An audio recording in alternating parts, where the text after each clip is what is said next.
God-given prophecy is history in advance. Church history is his story of Jesus building his church in the world from his place seated at the right hand of the Father in providence. The History of Protestantism by James A. Wiley is perhaps one of the most complete chronicles of that history. Thank you for joining me. We will continue right where we left off last time. But the reformer cherished no delusive hopes. He knew that between parties so diametrically divided in principle, there could be no lasting truce.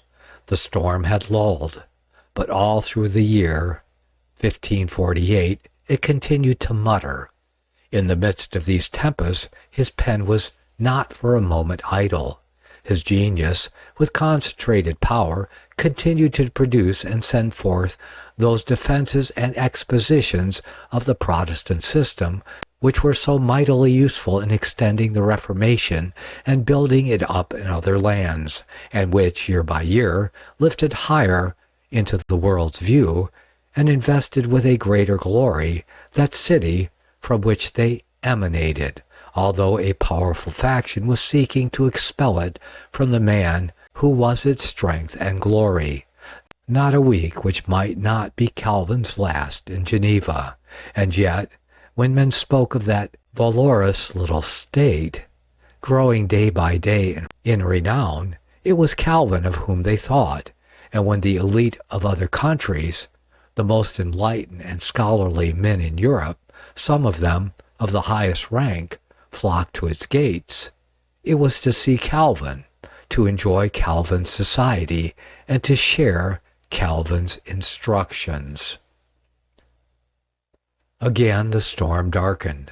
The House of Favre, which had been compelled to lower the head in 1547, once more lifted up the horn in 1549.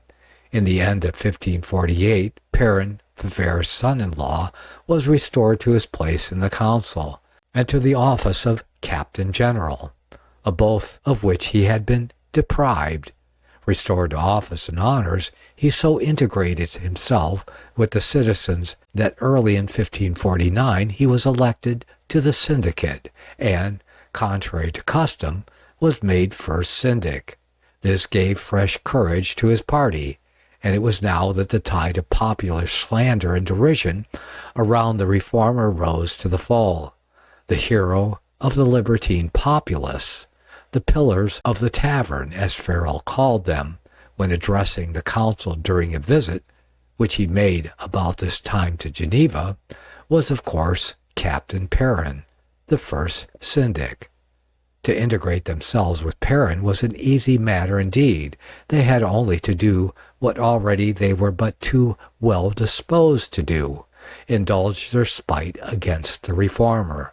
They hit upon a method of annoyance which, doubtless, they thought very clever, but which was only very coarse. They called their dogs by the name of Calvin. At times, to make the insult more stinging, they pronounced the word as Cain. Those who could not indulge themselves in this ingenious and pleasant pastime, not being the owners of a mastiff, could nevertheless, as they passed the reformer, hiss or put out the tongue. Such were the affronts to which Calvin at this time was daily subjected, and that too from men who owed to him the very liberty which they abused, men whose city he was making illustrious all over Europe, and the streets of which, the moment he should cease to tread them, would become the scene of internecine carnage. Verily, it was no easy matter for Calvin to endure all this, and preserve his conscientiousness of greatness. To pass from the sublime labors of his study to such reveling as awaited him out of doors was like passing into another sphere of being. This was a depth of persecution into which Luther had never been called to descend. Opposition Luther had encountered, peril he had known, death he had confronted, but respect had ever waited on his person, and his sufferings had ever in them an element of greatness that alleviated their pain. But Calvin, while equally with Luther an object of hatred to the great, was also the scoff of the base.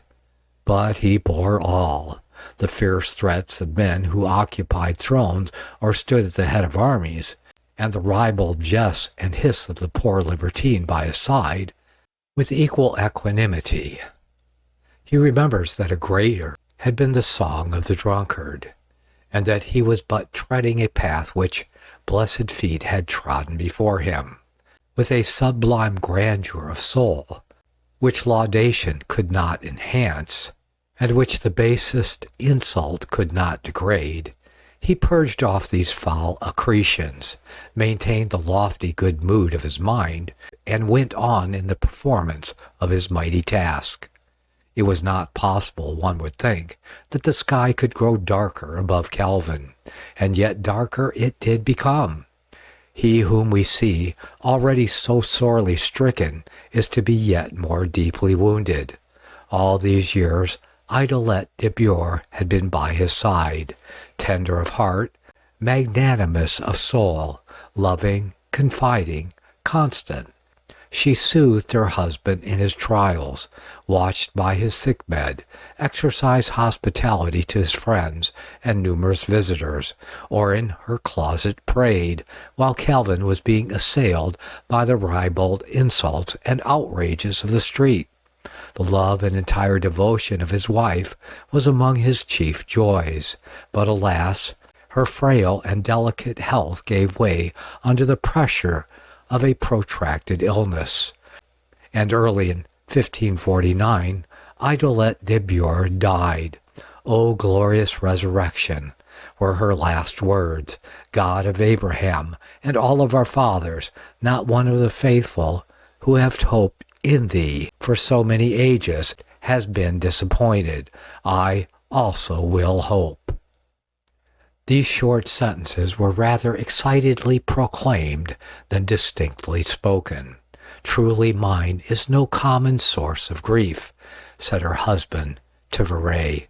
I have been bereaved of the best companion of my life, of one who, had it been so ordered, would have been not only the willing sharer of my indigence, but even of my death. During her life she was the faithful helper of my ministry. But we drop the curtain, as Calvin himself did on his great sorrow. Chapter 18. Calvin's Labor for Union. Misfortunes of Protestantism in Germany. Death of Paul III. Election of Julius III. The Conclave. Jubilee. The Golden Hammer. Francis I dies. Henry II. He looks two ways at once. Calvin turns with hope to England. Edward VI on the throne. What Calvin judged necessary for England's Reformation. Scotland. Spain. Philip II. All things being shaken. Calvin's labors for the union of the Church. The Eucharist the point of division. Zwingli's and Calvin's views. They are substantially one. The consensus Tigerinus. Its teaching accepted in Switzerland, France, and England. Germany stands aloof. Theodore Beza arrives at Geneva. His youth and studies. Becomes Calvin's associate in labor. Distinguished group around Calvin. Outer and wider group. The man at the center. During these years, while an abyss was opening at Geneva, the grave, as it seemed, of Calvin and his work, the battle was going against the Reformation all over Europe. Luther was sleeping in the Schlosskirche, and the arms of the emperor were overrunning Protestant Germany. The theological school at Wittenberg was broken up. The Schmalkald League was dissolved, and its two chiefs, the captives of Charles, were being carried about in chains in the wake of the emperor. The interim had replaced the Confession of Augsburg. The Protestant ministers had been driven away, and their flocks scattered. The free cities had capitulated, and in many of them the Mass was being substituted for the sermon. The noble edifice which the hands of Luther had reared appeared to be falling into ruins. He who was to become Philip II, but who had not yet assumed the title or opened his career of blood, was making progress through the towns of Flanders in company of his father and the emperor, in the hope of perpetuating his mighty despotism, was exacting from the cities of the Low Countries an oath of allegiance to Philip. In Italy, Paul III, the worthy successor of Borgia, had just died, 1549, and his feet, extended through an iron grating, had been daily kissed by the Roman populace. All Rome was yet ringing with a terrible book, which had been just published, containing the life of the defunct pope. When the cardinals assembled in that city to elect his successor, the ceremony usual on such occasions being carefully observed. Duly, morning by morning, each cardinal came from his darkened chamber, with its solitary taper, and after Mass and prayer wrote the name of the person for whom he gave his vote upon a bit of paper, and folding it up, dropped it into the silver chalice upon the crimson-covered table before the altar of the chapel. This was repeated day by day, till a majority of 2/3 of the votes were recorded in favor of one candidate.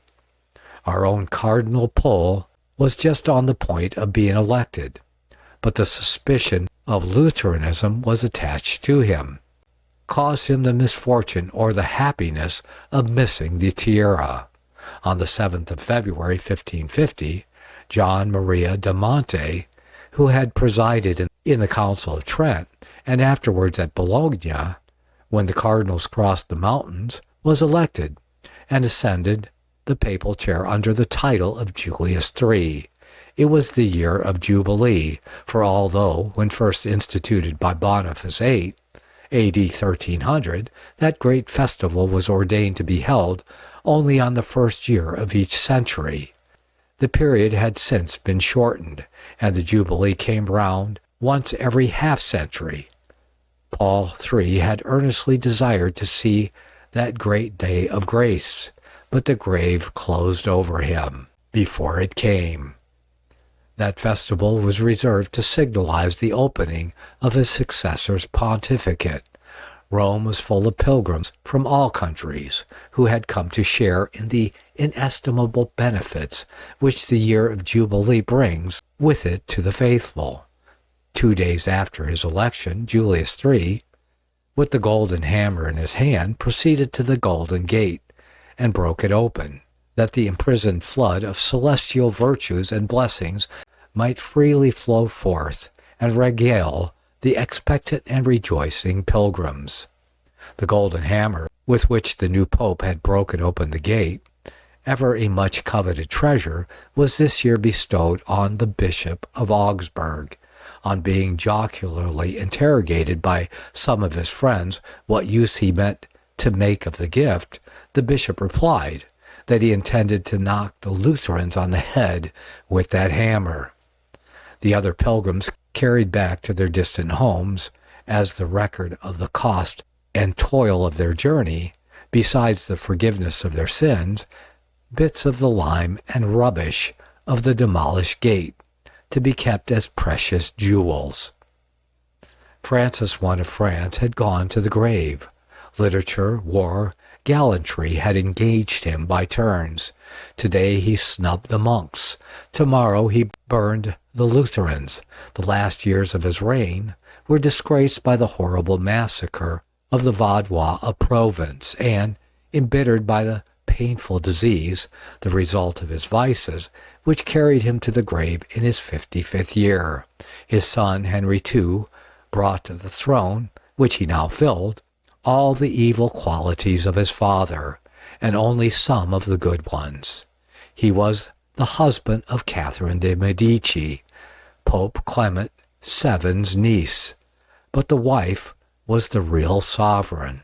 The Protestant princes of Germany with Maurice of Saxony at their head, besought his aid in the war they were waging with the Emperor Charles V.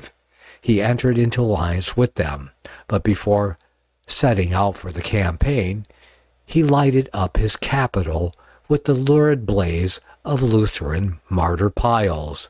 This was his way of notifying to the world that he was the enemy of the emperor. He was nevertheless the friend of the Pope, and that if he was the confederate of the German Protestants in arms, he was not a partaker with them in heresy. In the direction of France, then, there was no clearing of the sky. The air was thick with tempests, which in coming years was to strew the soil of that land with more terrible wrecks than any that had yet disfigured it. The only quarter of the heavens to which the eye of Calvin could turn with any pleasure was England. There, during the years we speak of, there was a gleam of sunshine. Henry VIII now slept in the dull, cold marble. His sweet and gracious son, Edward VI, succeeded him. The clouds that had overhung the realm during all the reign of the father, and which let fall at times their tempests, and ever and anon threatened to burst in more furious storms, were dispersed by the benign rule of the Son. With Edward VI on the throne, the Duke of Somerset, Lord Protector of the Kingdom, in the cabinet, and Archbishop Cranmer in the Church, the Reformation of England was advancing at a rate that promised to give it precedence of both France and Germany, and make its Church one of the bright stars in the heavens of Protestantism. The counsel of Calvin was sought by the Protector and the Primate, and the frankness as well as fidelity with which it was given shows the interest the Reformer took in the Church of England and the hopes he rested on its reformation. In his letter to Somerset, June 1548, he expounds his views on the transformation needed to be wrought on England. First, it must adopt the principle, the only fruitful one, of justification by faith. Secondly, this principle, in order to become fruitful, must thoroughly permeate the people, which could only be by living and powerful preaching. Thirdly, the Word of God must be the rule as regards what is to be retained and what abolished. Otherwise, the Reformation is not the work of God, but the work of man, and would come to nothing. And fourthly, means must be taken for the reducing morals into harmony with faith. After the fall of the Protector, Calvin corresponded with the young monarch, who, notwithstanding the loss of his able and faithful adviser, continued to prosecute vigorously the reformation of his kingdom. The seed sown by Wycliffe 2 centuries before was springing rapidly up, and promised an abundant harvest, but the clouds were to return after the rain. The young prince went to his grave. With Mary came a swift and terrible reaction. The reformers of the previous reign became the martyrs of the succeeding one, and a night thick with gloom and lurid with fire closed in once more around the realm of England. Scotland was awakening. The stakes of Hamilton and Wishart had already lighted up its skies, but its reformation was too little advanced, and the country too remote, to fix the eye of the great reformer. John Knox had not yet crossed the sea, or entered the gates of Geneva to sit at Calvin's feet, and on his return continue in his native land the work which Calvin had begun in Geneva. But Scotland was not to be veiled forever in the northern mist, and the yet denser shadow of papal superstition. The gospel, that mighty mother of civilization, was to enter and lead there her fair daughters, letters, science, arts, and liberty. The culture which Rome failed to give it, Scotland was to receive from Geneva. We turn for a moment to Spain.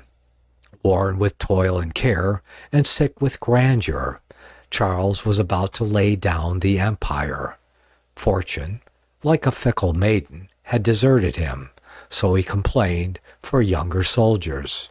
he would show that he could bear the slight by turning his back on a world which was turning its back on him. He made partition of his goods. The magnificent empire of Spain was to be given to his son Philip. This man was afraid to develop into a Nero. His little finger was to be bigger than his father's loins. The astute ambition of Charles, the sanguinary violence of Henry, the ferocious bigotry of Francis were all to be forgotten in the monstrous combination of cruelty, bigotry, and blood which was about to reveal itself to the world in Philip II. Alas for the Protestantism of Spain! It was to have 10 brief years of flourishing, and when about to shake with fruit and fill the realm of Iberia, it was to be mowed down by the scythe of the Inquisition and garnered in the burning grounds of the Valladolid, of Madrid, of Seville, and of other cities.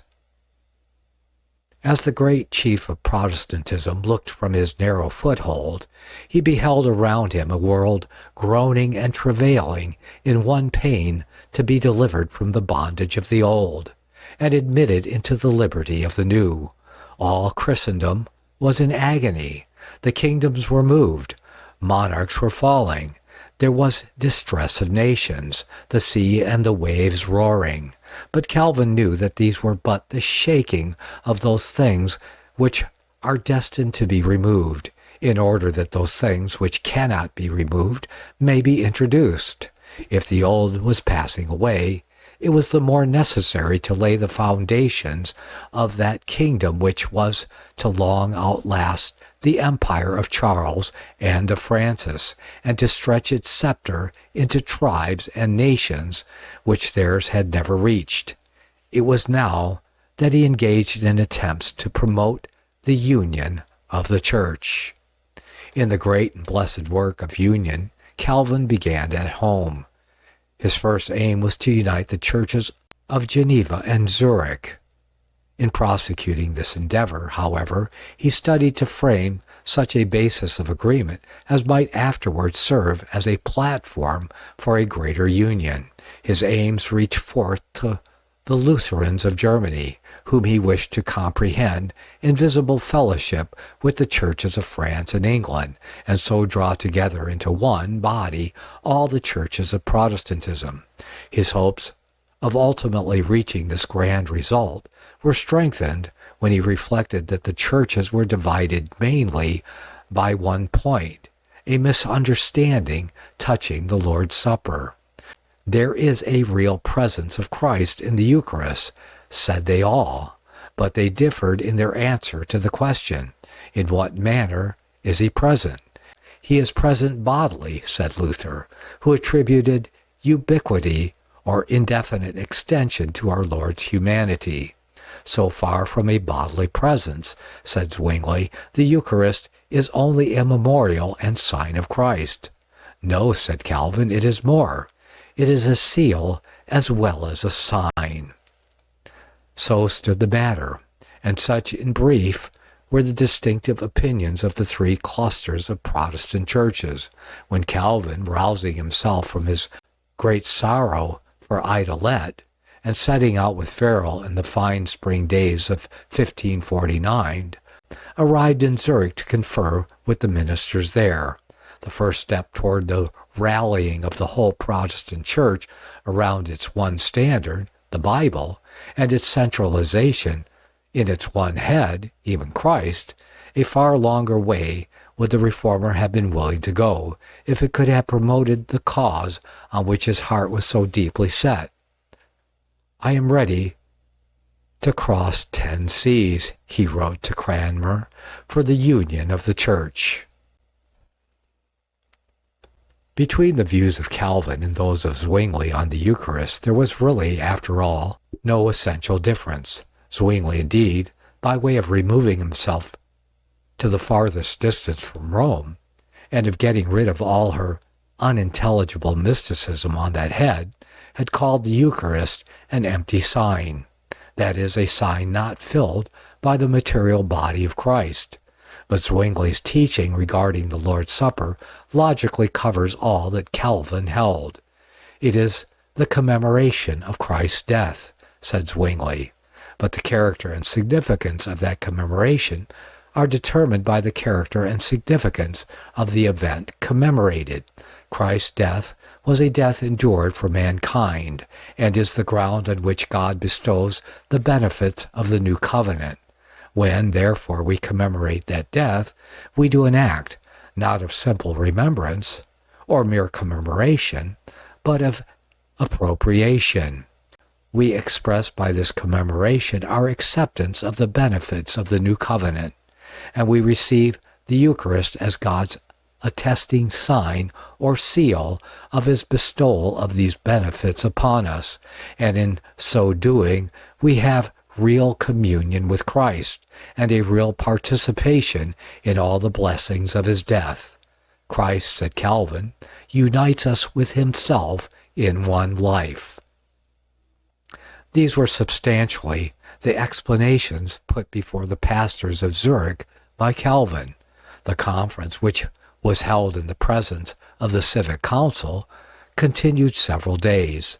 A formulary was drawn up, known as the Consensus Tigerinus, or Zurich Confession, on which the churches of Geneva and Zurich united.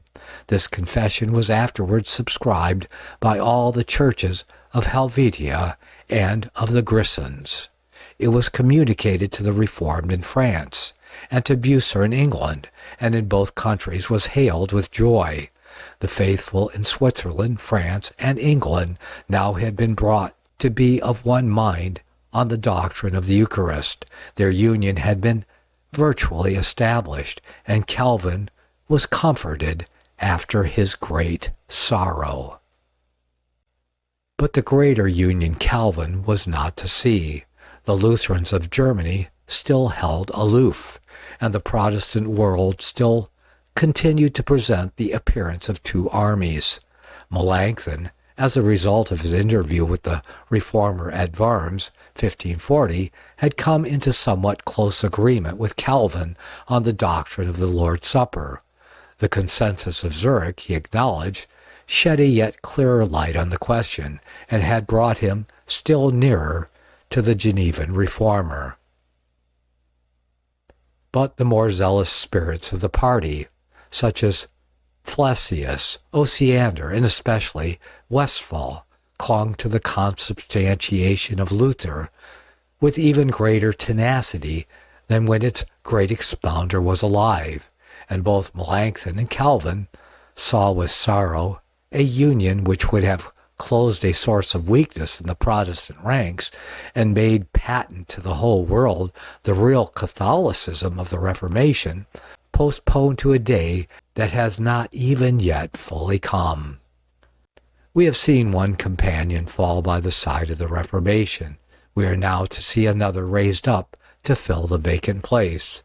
Within a month after the death of Idelette de Bure, 8 French gentlemen, whom persecution had driven from their native land, arrived at the gates of Geneva.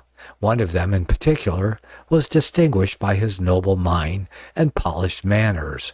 Calvin recognized in him an acquaintance of his youthful years. This was Theodore Beza, of Vazelay in Burgundy.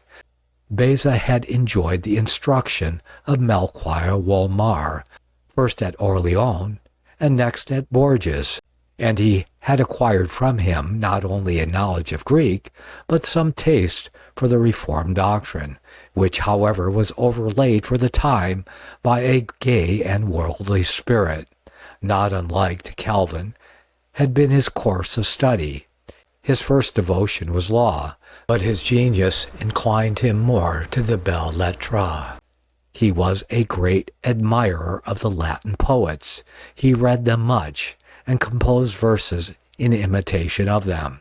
After the manner of the times, he followed his models somewhat too freely, and his popish chroniclers have taken occasion, from the lascivious phrases of his verse, to assail his life, which, however, they have never been able to prove to have been other than pure.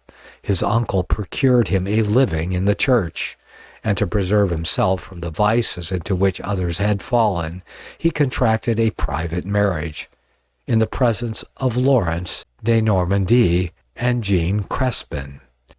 An illness which brought him to the brink of the grave awoke his conscience, and now it was that the religious impressions which his early preceptor had made upon him revived. Brought back from the grave, Beza renounced popery, openly avowed his marriage, quitted France, and setting out for Geneva, presented himself, as we have seen, before Calvin. He discharged for a short time the office of Greek professor and theological lecturer at Lausanne. Returning to Geneva, he became, from 1552, the right hand of Calvin, for which his talents, his eloquence, his energy, and his courage admirably fitted him, and when the great chief of the Reformation was laid in his grave, no worthier than Beza could be found to succeed him. Beza did not stand alone by the side of Calvin. A brilliant group was now gathering round the reformer, composed of men, some of whom were of illustrious birth, others of distinguished scholarship, or of great talent, or of venerable piety. Among them may be mentioned Galeazzo Caracolio, Marquis of Vico, who had forsaken house and lands, wife and children, for the gospel's sake, and Peter Martyr Vermilli, whom Calvin called the miracle of Italy. But the exiles are to be counted, not in hundreds only, but in thousands, of whom there scarce was one but contributed to brighten by his rank or genius or leaning or learning that galaxy of glory which was gathering round Geneva. Each brought his stone to the intellectual and spiritual edifice which was rising on the shores of the Leman. Others there were, nearer or farther off, who acknowledged in Calvin their center, and who, though parted from him and from one another by mountains and oceans, formed one society of which this sublime spirit was the center. There was Melanchthon, and the group of which he was the chief, and who, although they bore the name of Lutheran, felt that they were in spirit one with those who were styled Reformed, and especially with the Catholic-hearted man who stood at their head. There was Bullinger in Zurich, and the group around him, which embraced, among many others, Pelicanus and the fervent, loving Musculus. There was the peace-loving Bucer in England, and John Alasco, the learned and accomplished Pole. And among the men of those days who looked up to Calvin and sought his counsel, we must likewise rank the young monarch and the venerable primate of England. There were the Turretinus of Italy and the Colignes of France, representative men. There were Margaret, Queen of Navarre, her great daughter, Jeanne d'Albret, and Renée, Duchess of Ferrara. There were thousands and thousands, humble in station, but elevated in character, spread all over countries and speaking many languages, but forgetting diversity of country, of rank, and of speech, in the cause that made them all of one heart and of one mind. We behold in this great multitude a refined and intellectual, a holy fellowship, other than which there never perhaps existed more sublime on earth. Verily, the man who formed the center of this brilliant assemblage, who kept his place in the presence of so many men so dignified in rank and so powerful in intellect, whom all confessed to be first, and whom all loved and reverenced as a father, must have been, whatever his enemies may affirm to the contrary, a man of many sides. He must have possessed varied as well as great qualities. He must have been large of heart, and catholic in sentiment and sympathy. He must have been rich in deep, tender, and loving sensibilities, though these may have often been repressed by labor or veiled by sorrow. and could be seen only by those who stood near to him, while those who were farther off could but mark the splendor of those gifts that shone in him as the reformer, and of which the world was continually receiving new proofs in the expositions and defenses of Protestant truth, which he was almost daily sending forth. But whether near or far, all who stood around the reformer, from the innermost to the most distant circle, were every day ready to confess that he was as inflexible in principle as he was colossal in intellect, that he was as unselfish in aim as he was grand in conception, and as untiring in patience as he was unconquerable in energy and courage. Chapter 19. Servetus comes to Geneva and is arrested. Toleration. Servetus's birth. Genius. Studies. Commission to reform all religions. Malignant attacks on Christianity. Publishes his restitution of Christianity. Sends the book to Calvin. Its doctrine, pantheism. Servetus is condemned to death at Vienna. Escapes. Comes to Geneva. Is imprisoned. His indictment drawn by Calvin. Haughtiness of his defense. Servetus and Calvin face to face. Indecencies and blasphemies against Christianity. The question at Geneva, shall it be a pantheistic republic ruled by Servetus, or a theocracy ruled by Calvin? We now come within the shadow of a great tragedy, but the horror which the act we are about to narrate awakens is, in truth, a homage to Protestantism, if a deed which not only called forth no condemnation from the age in which it was done, a few personal enemies of Calvin excepted, but which, on the contrary, was pronounced by the best and most enlightened men then living to be just and necessary, awakens our abhorrence. That abhorrence is, in fact, the measure of our advance in toleration since the 16th century. But it is Protestantism that we have to thank for that advance. It is the melancholy and tragic story of Servetus which we are now to record. Michael Servetus was a Spaniard, born in the same year as Calvin, 1509. Nature had endowed him with a lively but fantastic genius, an active but illogical mind, an inordinate ambition, and a defective judgment. He studied with characteristic versatility the law, divinity, physic, and some have said astrology. After a short but distinguished career as a lecturer on the physical sciences in Paris, he ultimately established himself at Vienna, in Dauphine, as a medical practitioner.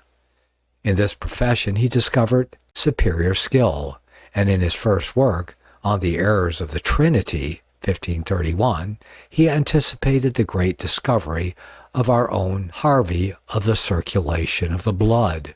His mind, speculative, daring, lawless, of the scholastic rather than the Reformation type, followed its bent, which was ethical, not physical. He spent fully 20 years of his life in wandering up and down in Christendom, visiting Germany, Italy, Switzerland, venting his fancies and reveries, unsettling the minds of men, and offending anyone he came in contact with by his pride, self-sufficiency, and dissimulation. He believed that he possessed the power, and had received a commission to remodel all knowledge and establish the world on a new basis. The more fundamental doctrines of Christianity became the object of his settled dislike and his most virulent attack. But it was against the doctrine of the Trinity mainly that his shafts were leveled. Romanism he had renounced in his youth, but neither did the Reformation satisfy his grand ideal. Christianity, he held, had been lost at an early age, if indeed it had ever been fully promulgated to the world. Servetus undertook to restore and to reinstitute it.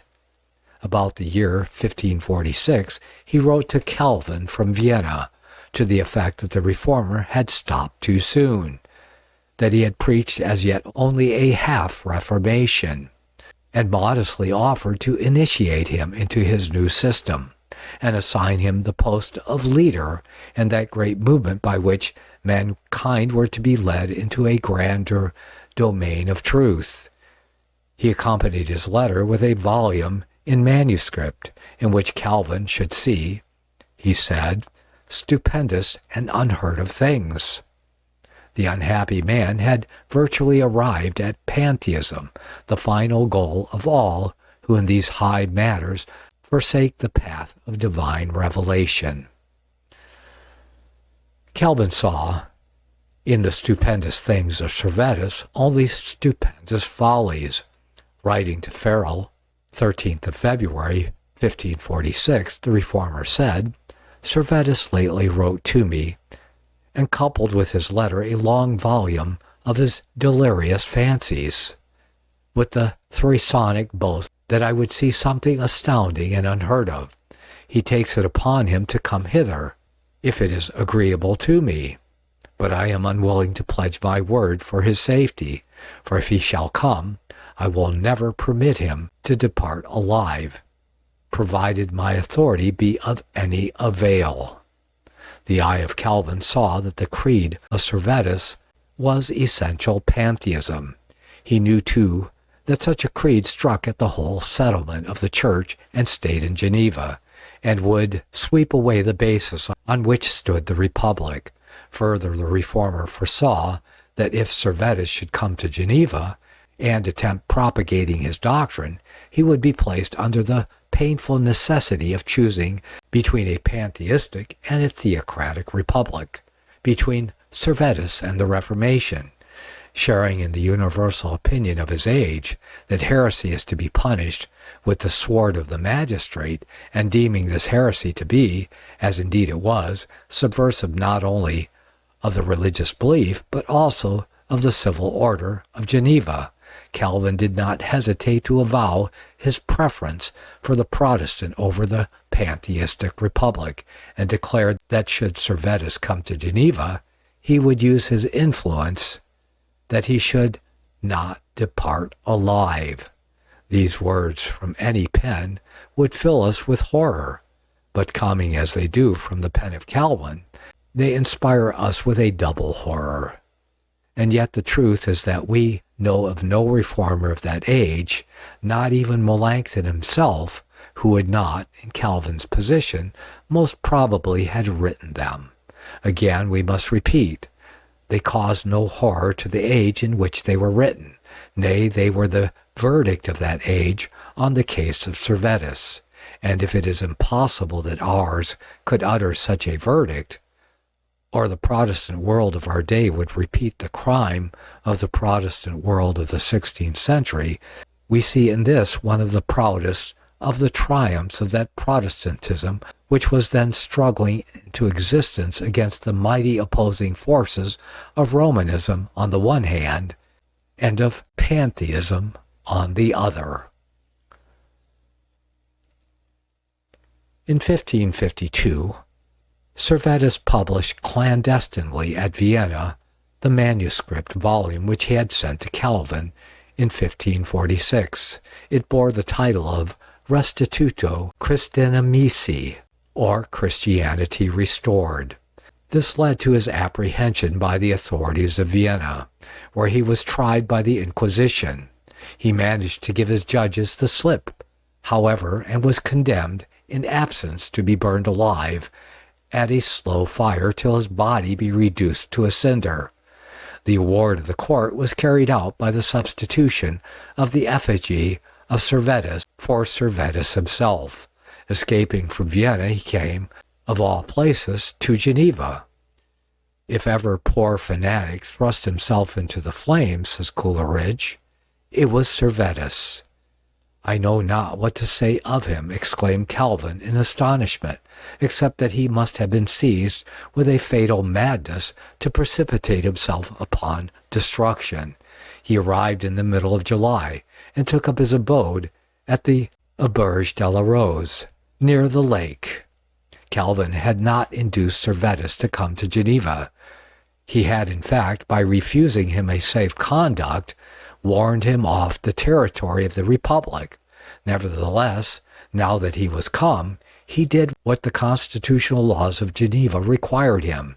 He reported his presence in the city to the council, and demanded his apprehension. Servetus was committed to prison on the 13th of August. The law required the accuser to go to prison with the accused till the charge should be so far substantiated as to warrant its being taken up by the public prosecutor. Nicholas de la Fontaine, a young student and secretary to the reformer, entered himself as accuser. The articles of accusation, extracted from the writings of Servetus, were drawn up by Calvin and presented next day to the tribunal. Fontaine was unequal to the task of confronting so subtle and eloquent an opponent as Servetus. The council saw this, and at its second meeting all the ministers were requested to appear. Calvin now at length stood face to face with his adversary. The reformer's severe logic soon unmasked the real opinions of the man, and forced him to admit the frightful conclusions to which they led. But if he put forth all his power in arguing with Servetus, it was not to procure a conviction, but a recantation, and save the unhappy man from the flames. No great danger hung over him, he declared, if he could possibly have been brought to his senses. Would, he sorrowfully exclaimed at a later period, would that we could have obtained a recantation from Servetus, as we did from Gentilis. It must be acknowledged that Servetus on his trial, both at Vienna and Geneva, showed neither courage nor truthfulness. At the former place he behaved badly indeed. He disowned his books, denied his handwriting, and uttered repeatedly falsehoods on oath, and professed himself a son of his holy mother the Church. Swollen with insolence and venting defiance while at liberty, he proved a very craven before the Inquisition. How different from the noble sincerity and courage of the martyrs of Protestantism, who at that very time were expiring amid flames at Lyons. His behavior before the council at Geneva was characterized by alternate insolence and cowardice.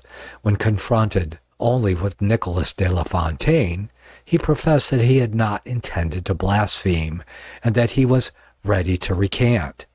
When Calvin was introduced, he broke into a tempest of rage, denounced the reformer as his personal enemy, again and again called him a liar, and styled him a corrupter of the word of God, a foe to Christ, a sorcerer, Simon Magus.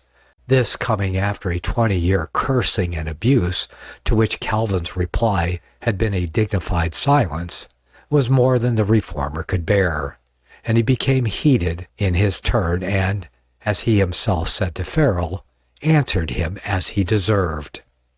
The scene revealed the man to his judges. The blasphemies which he avowed, and not less the haughtiness with which he defended himself, shocked and revolted them. The Trinity he styled a three-headed Cerberus, a hellhound. Some of the suppositions he made to discredit the Incarnation were simply indecent, and we passed them by. If the angels, he said, were to take the body of asses, you must allow that they would be asses, and would die in their asses' skins. So to you must allow that on your supposition being right, God himself must become an ass, and the Holy Spirit a mule. Can we be surprised if the Turks think us more ridiculous than mules and asses? Calvin truly divined the deeper error beneath these, the denial of a personal God, that is, of God. His frenzy was such, says the Reformer, writing to Farel, that he did not hesitate to say that the divinity dwells even in devils. The Godhead is essentially communicated to them as it is to wood and to stones. What unhappy man, replied Calvin, if anyone treading upon this floor should say to you that he was treading your God under his feet, would you not be scandalized at such an assertion? He answered, I, on the contrary, do not doubt that this footstool, or anything else on which you may point out, is the substance of God. When it was again objected to him, then will the devil actually be God? He answered with a peal of laughter, and can you doubt it? We have narrated in former chapters the war now waging between Calvin and the Council of Geneva. The first syndic, Perrin, was the Reformers' mortal enemy. Other members of the council, less influential, were equally the determined opponents of the Reformer, and were laboring for his overthrow. It was, in a word, the crisis of Calvin's power in Geneva, that this, a Protestantism for a licentious Libertinism, was struggling to establish itself on the ruins of all the reformed laws and institutions of the Republic. M. Rillier of Geneva, in his Life and Trial of Servetus, has conjectured that what tempted Servetus to enter Geneva at this time was his knowledge of the state of parties there, and the hoping of replacing Calvin, then in daily danger of banishment from the city. Be this as it may, the fact is undoubted that the Libertines perceived the advantage they might derive by playing Servetus off against the Reformer, and Servetus, on the other hand, was aware of the advantage that might accrue to him by strengthening the Libertines against Calvin. As the battle went with Calvin, as the Libertines seemed now to prevail against him, and now to fall before him, Servetus was contemptuous and defiant, or timid and craven. But the tacit union of the two helped to bring the ruin of both. The patronage of the pantheists by the Libertines wrought ill for Servetus in the end, by opening the eyes of the council to the real issues at stake in the trial. The acquittal of Servetus, they saw, meant the expulsion of Calvin and the triumph of the Libertines. This put the personal interference of the Reformer in the matter out of court, even if his influence had not at that moment been at zero.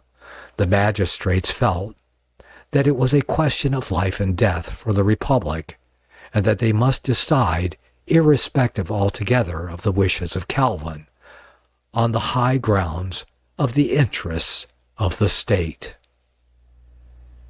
I wish to express a special thanks to all the supporters of First Amendment Radio and our mission on true prophecy reformation.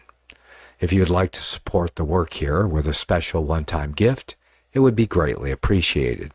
We, however, always prefer an ongoing, faithful gift of support for the labor that continues here always. So please consider carefully how much you are able to continue without undue hardship to your own household. In the least, please like and share and subscribe wherever you are receiving this work. Thank you.